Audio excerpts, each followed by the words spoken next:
അമൃത് Veni life ക്വിറ്റ് presents daily news സായാഹ്ന വാർത്തകൾ powered by Pulimoottil silks KSFE in association with Joy Alukkas. ഇത്തവണ ഫസ്റ്റ് അടിക്കില്ലേ നമ്മള്?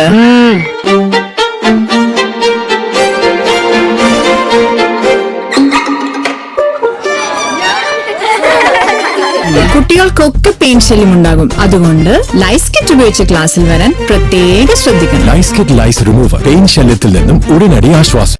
നമസ്കാരം, ഞാൻ ഡെയ്സി ബിജു. ഡെയിലി ന്യൂസിന്റെ സായന വാർത്തകളിലേക്ക് സ്വാഗതം. ഇന്ന് ഏപ്രിൽ 30 വ്യാഴാഴ്ച. എക്സിറ്റ് പോളുകളിൽ മുഖ്യമന്ത്രി സ്ഥാനത്തേക്ക് VD സതീശന് ലഭിച്ച പിന്തുണ ജനവികാരമാണെന്ന് മുസ്ലിം ലീഗ് സംസ്ഥാന പ്രസിഡന്റ് സാദിഖ് അലി ശിഹാബ് തങ്ങൾ.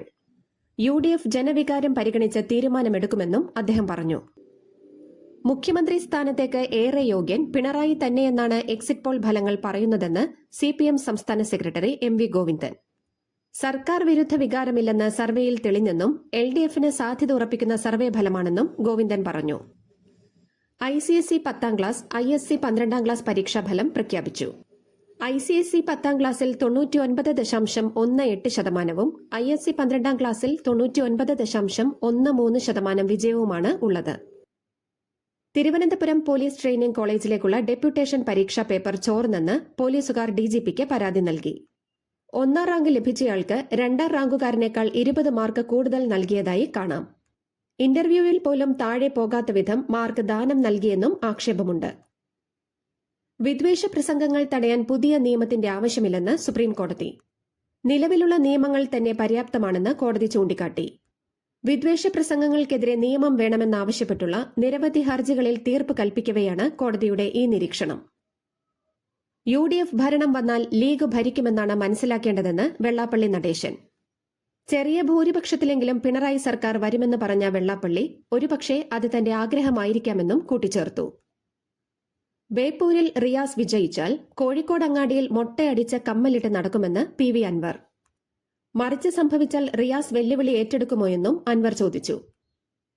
ഏപ്രിൽ 9 വോട്ടെടുപ്പിലൂടെ ജനം പുറത്താക്കിയ സർക്കാരാണ് തന്നെ സസ്പെൻഡ് ചെയ്തതെന്ന് സൈനിക ക്ഷേമ വകുപ്പ് principal secretary doctor B Ashok. Suspension ഓർഡറിൽ നടപടിയുടെ കാരണം വ്യക്തമല്ല, അതിനാൽ കോടതിയിൽ പോകുന്നില്ല. പുതിയ സർക്കാർ തീരുമാനം പുനഃപരിശോധിക്കുമെന്നും അശോക് പറഞ്ഞു.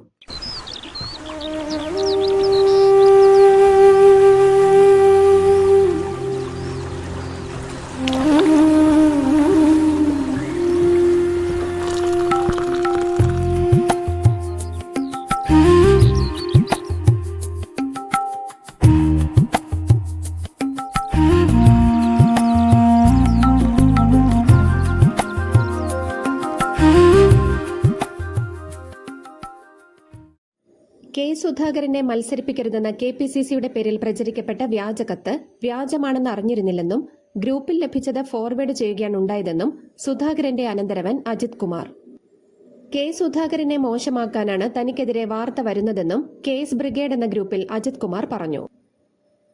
അതിജീവിതയെ സമൂഹ മാധ്യമങ്ങളിൽ അധിക്ഷേപിച്ചെന്ന കേസിൽ രാഹുൽ ഈശ്വറിനെതിരായ ഹർജി തള്ളി കോടതി. ജാമ്യം റദ്ദാക്കണമെന്നാവശ്യപ്പെട്ട് പ്രോസിക്യൂഷൻ സമർപ്പിച്ച ഹർജിയാണ് തിരുവനന്തപുരം അഡീഷണൽ CJM കോടതി തള്ളിയത്. മഴ പെയ്ത് ചൂട് കുറഞ്ഞത് ആശ്വാസമായി എന്നും വൈദ്യുതി ഉപഭോഗം കുറഞ്ഞതിനാൽ ഇന്നലെ നിയന്ത്രണം വേണ്ടിവന്നില്ലെന്നും KSEB. UDFന് 80-90 സീറ്റുകൾ ലഭിക്കുമെന്നും എക്സിറ്റ് പോളുകളും അതാണ് പറയുന്നതെന്നും K മുരളീധരൻ. എക്സിറ്റ് പോൾ ഫലത്തിൽ പിണറായി വിജയൻ നല്ല മുഖ്യമന്ത്രിയെന്ന വിലയിരുത്തൽ ഉണ്ടായെന്ന് കരുതുന്നില്ലെന്നും K മുരളീധരൻ അഭിപ്രായപ്പെട്ടു. LDF തീരുമാനിച്ച സത്യപ്രതിജ്ഞാ പന്തലിൽ UDF മന്ത്രിമാർ സത്യപ്രതിജ്ഞ ചെയ്യുമെന്ന് മുതിർന്ന കോൺഗ്രസ് നേതാവ് MM ഹസൻ. ഗോവിന്ദൻ മാഷ് പറഞ്ഞത് അധികാരത്തിൽ വരുമെന്നാണ്, പിണറായിയും അതുതന്നെയാണ് വിശ്വസിക്കുന്നത്. എന്നാൽ എക്സിറ്റ് പോൾ ഫലങ്ങൾ UDFന് അനുകൂലമാണെന്നും ഹസൻ പറഞ്ഞു. ബംഗളൂരുവിൽ ശക്തമായ മഴയെ തുടർന്ന് ആശുപത്രിയുടെ ചുറ്റുമതിൽ ഇടിഞ്ഞു വീണ് മരിച്ച എറണാകുളം രാമമംഗലം സ്വദേശികളായ ലതയുടെയും സ്മിതയുടെയും മൃതദേഹങ്ങൾ പോസ്റ്റ്മോർട്ടത്തിന് ശേഷം ബന്ധുക്കൾക്ക് വിട്ടുകൊടുത്തു. പാമ്പ് കടിയേറ്റ് ചികിത്സയിലായിരുന്ന കാസർഗോഡ് എളേരിത്തട്ടിലെ 4.5 വയസ്സുകാരി മരിച്ചു. പരിയാരം മെഡിക്കൽ കോളേജ് ആശുപത്രിയിൽ ചികിത്സയിലായിരുന്ന ഋതുചന്ദ്രയാണ് മരിച്ചത്. സംശയരോഗം മൂലം തൃശൂർ ആനക്കല്ലിൽ ഭാര്യയെ കഴുത്തുഞെരിച്ച് കൊന്നു. അവണിശ്ശേരി സ്വദേശി ഉണ്ണിമായിയാണ് കൊല്ലപ്പെട്ടത്. സംഭവത്തിൽ ഭർത്താവ് ശിവപ്രസാദിനെ പോലീസ് കസ്റ്റഡിയിലെടുത്തു.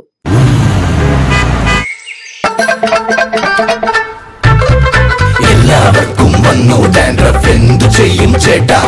പേടിക്കണ്ട, ഇവിടുണ്ടല്ലോ ഡാൻഡ്രോക്വിറ്റിൻ ഓയിൽ.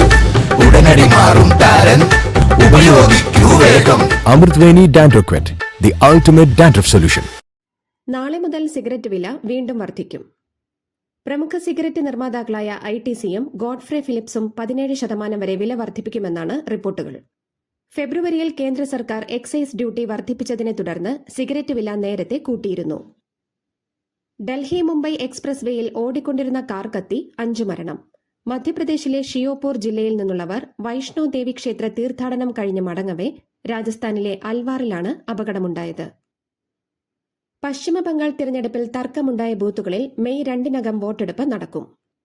77 പരാതികളാണ് തിരഞ്ഞെടുപ്പ് കമ്മീഷന് ലഭിച്ചത്. ഖത്തറിലേക്കുള്ള വിമാന സർവീസ് ഇന്ത്യൻ വിമാന കമ്പനികൾ പുനരാരംഭിക്കും. എയർ ഇന്ത്യ എക്സ്പ്രസ്, ഇൻഡിഗോ സർവീസുകൾ നാളെ പുനരാരംഭിക്കുമെന്ന് ഇന്ത്യൻ എംബസി അറിയിപ്പ് നൽകി. റഷ്യൻ പ്രസിഡന്റ് വ്ളാഡിമിർ പുടിനും അമേരിക്കൻ പ്രസിഡന്റ് ഡൊണാൾഡ് ട്രംപും തമ്മിൽ 1.5 മണിക്കൂർ ടെലിഫോണിലൂടെ സംഭാഷണം നടത്തി. യുദ്ധം ഒഴിവാക്കണമെന്നും നയതന്ത്ര ചർച്ചകൾക്ക് മുൻഗണന നൽകണമെന്നും പുടിൻ ട്രംപിനോട് ആവശ്യപ്പെട്ടെന്ന് ക്രെംലിൻ അറിയിച്ചു. ഇറാനെതിരെ നാവിക ഉപരോധമാണ് നേരിട്ടുള്ള സൈനിക നടപടിയേക്കാൾ ഫലപ്രദമെന്ന് അമേരിക്കൻ പ്രസിഡന്റ് ഡൊണാൾഡ് ട്രംപ്. നാവിക ഉപരോധം ഇറാനെ ശ്വാസം മുട്ടിക്കുന്നുവെന്നും ട്രംപ് പറഞ്ഞു. അതേസമയം അമേരിക്കൻ നാവിക ഉപരോധം തുടർന്നാൽ കനത്ത തിരിച്ചടി നേരിടേണ്ടി വരുമെന്ന് ഇറാൻ സൈന്യം മുന്നറിയിപ്പ് നൽകി. ഇറാന്റെ എണ്ണ സമ്പത്തിനെ തകർക്കാനുള്ള അമേരിക്കയുടെ നീക്കങ്ങളെ പരിഹസിച്ച് Iran parliament speaker Mohammad Bagher Ghalibaf. US നടപ്പാക്കുന്ന സാമ്പത്തിക തന്ത്രങ്ങൾ പരാജയമാണ്. വരും ദിവസങ്ങളിൽ അന്താരാഷ്ട്ര വിപണിയിൽ എണ്ണവില ബാരലിന് $140 ഉയരുമെന്നും അദ്ദേഹം പറഞ്ഞു. ഇതോടുകൂടി ഡെയിലി ന്യൂസിന്റെ ഇന്നത്തെ സായന വാർത്തകൾ സമാപിക്കുന്നു. ഡെയിലി ന്യൂസിന് വേണ്ടി വാർത്തകൾ വായിച്ചത് ഡെയ്സി ബിജു. DailyNewsLive.in വാർത്തകൾ വിരൽ തുമ്പിൽ.